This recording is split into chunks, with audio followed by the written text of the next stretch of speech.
የእውነት ምህሩ ያለችበት ሁኔታ እጅግ በጣም ነው የሚያሳዝነው። ኪራም ራሱን ካልጠበቀ አሁን ላይ ትልቅ አደጋ ላይ ነው ኪራ ያለው። ቤት ውስጥ ያለችው ወይንም ደግሞ ቢሮ ውስጥ አብራው እየሰራች ያለችው ልጅ በጣም ፈጠን ፈጠን ትላለች። ኪራ ባላንሱን ካልጠበቀና ከእሷ ጋር ያለውን ቅርርብነት ካልተጠነቀቀ ጽናትና ኪራ በዚች ልጅ የተነሳ ይጣላሉ ብዬ ፈርቻለሁኝ። ናሆማም አባትየው ልጅቷን ትንከባከባለች ብሎ ወደ ቤት ያመጣት ልጅ ሌላ አላማና ሌላ ተልእኮ አላት። ይች ልጅ ማናት? ምንድን ነው የምትፈልገው? በጣም ነው ነገሮችን ግራ የሚያጋባው።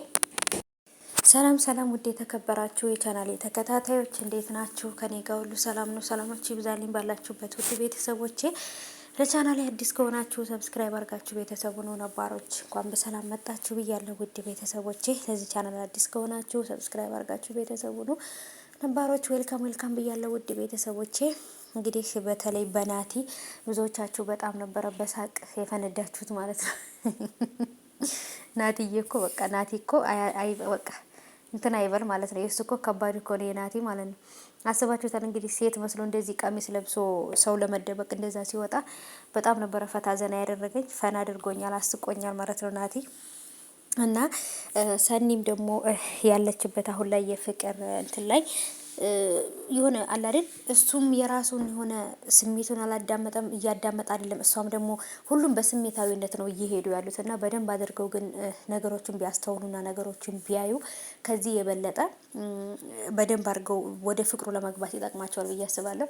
እናንተም በእርግጥ ተመልካቾችም ሁለቱም አሪፍ ነው። እሱም ለእሷ ቢሆናታል፣ እሷም ደግሞ ለእሷ ትሆነዋለች። ስለዚህ እሱ ጎዳና ላይ ያደገ ልጅ ቢሆንም ግን ደግሞ ፍቅር እስካለ ድረስ የፈለጉትን አድርገው ሰርተው መለወጥ ይችላሉ። ሰርተው የሚፈልጉትን ነገር ማድረግ ይችላሉ ብዬ አስባለሁ። የእናንተም ሀሳብ ይሄ ነው። ሁለቱ ይጋቡ እያላችሁ ነበረ። በጽናትና በኪራም ደግሞ ይቺ ደግሞ ከየት የመጣች ናት ምናምን እያላችሁ እናንተም በኮሜንት እየተሳደባችሁ ነበረ። እነ ኪራ ቤት እነ ኪራ ቢሮ ውስጥ እንግዲህ በጸሐፊነት የተቀጠረችው ልጅ በጣም አይን አውጣ፣ በጣም ፈጣጥ እፍረት የሚባል የማታውቅ አይነት ልጅ ናት ማለት ነው። በጣም ከባድ እና ጽናት ደግሞ ይሄን ነገር ካየች ከኪራ ጋር ልጅቷ ስትቀራረብ ካየች ምናምን በጣም ነገሮች ይከብዳሉና ሁለቱ እንዳይጣሉ ነው የፈራሁት። አሁን ላይ ምህሩ ላይ ያለችበት ሁኔታ ደግሞ እጅግ በጣም ከዚህ የበለጠ ከባድ ነው። ልጅቷን እኔም ባልኳቸው መሰረት አዎ እንደዛ ሊሆን ይችላል።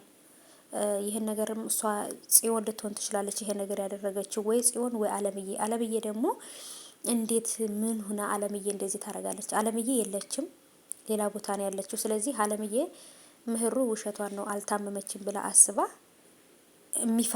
የሚፈትናትን ሰው ታስቀምጣለች ብዬ አላስብም። ምክንያቱም የእውነት ፓራራይዝ እንደሆነችና እንዴት አመመች ስለምታውቅ ማለት ነው። አይኖ አላቅም። ነገሮች በጣም ድብልቅልቅ ብለዋል።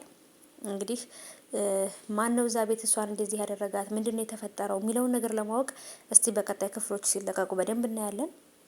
ማን ነው? እውነት ነው የምላችሁ እስካሁን ድረስ አይምሮ ውስጥ ጥያቄ እየፈጠረብኝ ያለው ነገር ነው። ምክንያቱም ምህሩን ውሸቷን ነው፣ ታማ አይደለም፣ ፓራራይዝ ሆና አይደለም፣ ውሸቷን ነው እንደዚህ የሆነችው እያስመሰለች ነው ብሎ ያሰበው ሰው ማን ነው? ለምንድን ነው ሰውስ ወደ እሷ ቤት የላኩባት? በጣም ግራ ተጋብቻለሁኝ። እስቲ ኪያም ደግሞ እንግዲህ እናቷ የድሬዳዋ ሰው ስለሆነች እንግዲህ የነጻነት ሀገር ሰው የነጻነት እንደፈለጉ መሆን የሚችሉበት ሰፈር ውስጥ ስለመጣች አዲስ አበባም እንደዛው ሆናለሁ ብላ እንግዲህ ያዙ ልቀቁኝ እያለች ነው። ይሄ ነገር ደግሞ እንግዲህ ምን ሊያመጣ እንደሚችል እንግዲህ አስቡት ማለት ነው። እና ነገሮች በጣም ከባድ እየሆኑ ነው። እስቲ እንግዲህ ኪራም ሰው እየበዛበት ነው ቤት ውስጥ ማለት ነው። ምን ሊሆን እንደሚችል እንግዲህ መጨረሻውን እናያለን። የኪራንም መጨረሻ የምህሩንም መጨረሻ እንግዲህ እናያለን በቀጣይ ክፍል።